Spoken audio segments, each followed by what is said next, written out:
Hi, thank you so much for joining me for today's process video, and today I'm documenting some photos of a family trip we had to Chester.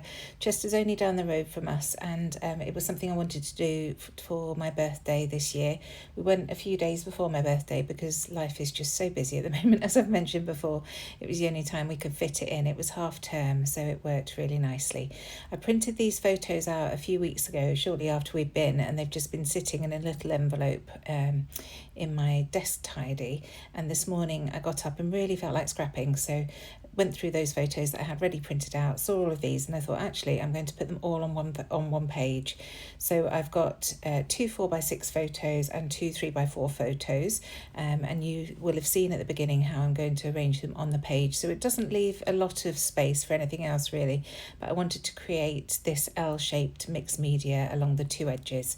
So I started off with speckled egg ink from Tim Holtz Distress Oxides and a little bit of Salty Ocean just to deepen it up a bit. And then I went in with the green, gosh, I'm just looking for it on my shelf to see, it's Bundled Sage, and rollered that. So I used a brayer to put the ink on the background, starting with the blue and then going in with the Bundled Sage, and then you will have seen there I used a paintbrush just to flick it on afterwards. Now I'm just going through each of the photos and adding a small white border to the background, just using some scrap white cardstock. So I'm starting with the 2 larger photos and then going down to the 2 smaller, and then I'm going to mount these all onto papers. So the kit I'm using is my autumn kit that I put together. It's using the 49 Market Autumn Art Options Spice and this year's oh gosh, what was it called? Orchard, Vintage Orchard. So these papers and embellishments are a mix of those 2 put together. So you can see I used that lovely rusty brown to map my first photo, which is the vertical photo of the kids. And then this second photo, I'm just using the reverse of that paper with all the leaves on to map the photo of the 4 of us. And then the 2 3x4 photos, I shall find some different papers to put it on. So just having a look to see which other papers I fancied using. I wanted to use another one of the dark orangey browns, so just using this piece here, and I'm just using my scissors to cut it down. I couldn't be bothered really faffing about with the trimmer when I'm doing such a small border, and I am going to use my edge distresser to distress those edges, so there was just no need to mess about with the trimmer. If you've got large scissors, the blade sort of guides you and it's more or less straight anyway, so that's good enough for me. So just trimming that last one down, and then I shall bring in my first of all, before I distress the edges, I decided to work on the background. So I've grabbed my stamps. These are the distressed grids from Hey Little Magpie, and starting with the half circle, I'm just going in with iced spruce, which is a lovely green, and then I pulled out the picked raspberry just to bring some of that pink in that's in the Art Options Spice collection. The foliage around Chester Cathedral, which is the smaller picture that I put towards the bottom of the page, has some lovely reds and pinks in it, so I wanted to bring that into the background as well a little bit. So I stamped that down and then decided I just wanted to bleed the edges out a little bit, so just adding a bit of water, and that helps it to bleed out onto the page. And then I'll blot that up. And then I'm coming in with the new set, which is called These Memories, and using one of the little stamps that says "This was fun," the circular stamp, and just stamping that a couple of times in the iced spruce. And then I will bring in weathered wood as well, which is more of a blue grey. I really like this grey. You'll see me using this an awful lot. And just stamping that around a couple more times. Now, some of these images will be covered by the photos, I'm aware of that, but I just wanted to create a nice background for them to sit on.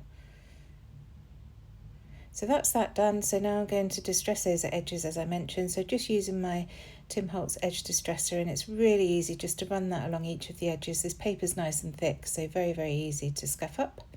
So that's that done. The paper's dry now, so I'm going to start positioning my photos and those rub-ons. So those rub-ons are from the Art Options Spice, the 12 by 12 rub-ons that they do. And I've pulled out one that says Memories and one that says Time Together is Best. So I've kept the leaf that was at the end of the Memories piece because I thought that would work really nicely as well. And then I'm just trying to reposition those photos as best I can. Obviously everything's changed because I've got those borders on them now, so it's made them slightly bigger. So I just want to make sure that everything fits neatly on the page. So I'm starting with this bottom one and then working my way up. And I've brought the rub-ons in just to make sure that I do leave enough space for those to go, because it would be horrendous if I couldn't then fit that on. So just using plenty of ATG because it's going over all this watercolouring that I've been doing with inks, just to make sure that it sits down nicely. And I want to offset this. I don't want it in a line with that top photo, so I'm just moving it down the page slightly. So there will be that little gap in between the photos. I will come in with some mixed media to fill that in shortly. So this is great using the ATG because it means I can move things around. So I'm going to position that title there now. First of all, the large one, and then I'll add the subtitle afterwards.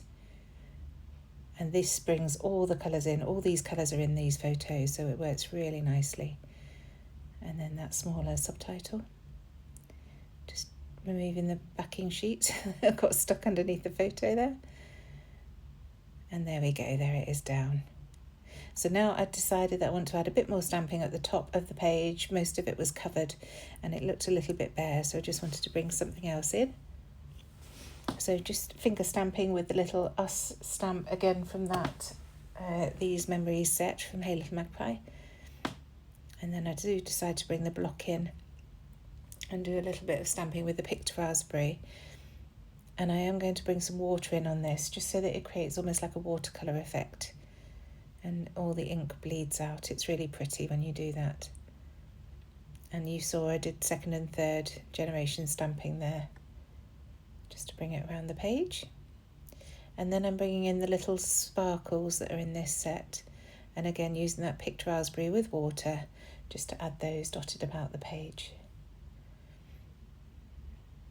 There wasn't quite enough on that last one, so just using the paintbrush with the ink that's left over on it to stamp down there. And then I am going to stamp in the middle, that gap that I've got between the two smaller photos, you'll see in a minute. I'll stamp with the bundled sage. So just adding a bit of water to that, adding a bit to the top here. And that paintbrush still had a bit of the pink on, so it makes it a slightly more reddy green, but it works. So just stamping here. I'm just going to pull that photo up so that I can get that stamp in. And then I'll bring some water in just to blend that out a bit.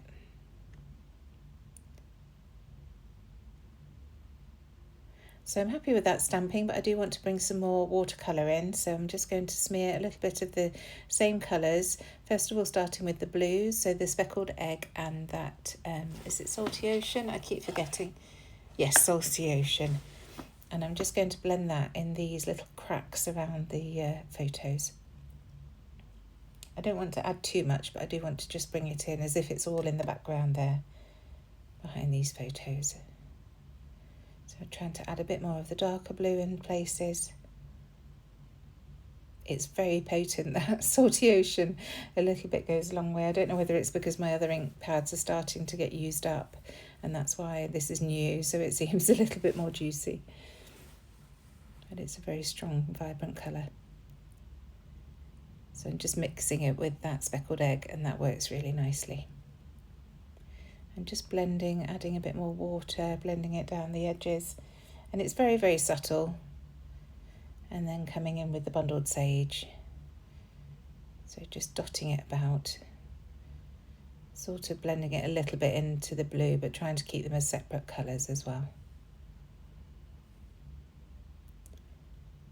So now I'm going to come in with a few of the embellishments from the collection, not too much, but that little butterfly that I put down there is a chipboard piece. And then I'm going to come in with the laser cut pieces. I find another little butterfly to add to this cluster at the bottom. I just felt that that gap was a little bit too much next to the title, so I wanted to fill that in a little bit. And then a little flower just to bring the pink up to the top there next to the leaves.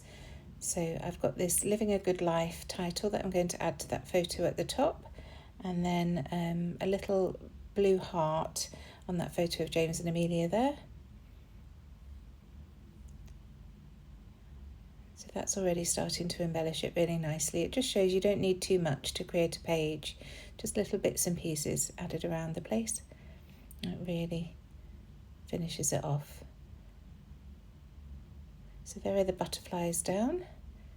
Now I'm just looking to see what else. So while I'm thinking, I do my journaling, and it's just saying about why we were in Chester and how lovely it was. So now I wanted something to hold my date, so I decided on one of the little Ellie Studio labels that I'd pre-stamped and cut out. And I'm going to tuck that down the right-hand side, and then I found a little pink one to match with it. Again, just bringing that pink over to the right-hand side there. Just fussing about deciding which way to put them around, whether to have the pink at the top or the bottom, but I decided on that in the end. And you can see I've got one of those My Sweet Petunia glue presses. My lovely friend Julie Taylor bought me that for Christmas, so it's really nice to use actually. So now going into the orchard pieces, and I just found that little circle that says Good Times, and then I remembered I had the flare badge set that I'd created to go with Art Options Spice, so I just pulled the green one out that says Such Fun, and I'm going to add a little tangled thread behind that in black. So just sorting that out now, and then I'll just add a big blob of glue and get that all stuck down together. And it's nice bringing those circular elements in because I've done that circular stamping as well, so they match that really nicely. And that's the layout done. I hope I've provided some inspiration. Thank you so much for joining me. I'll see you again soon. Bye.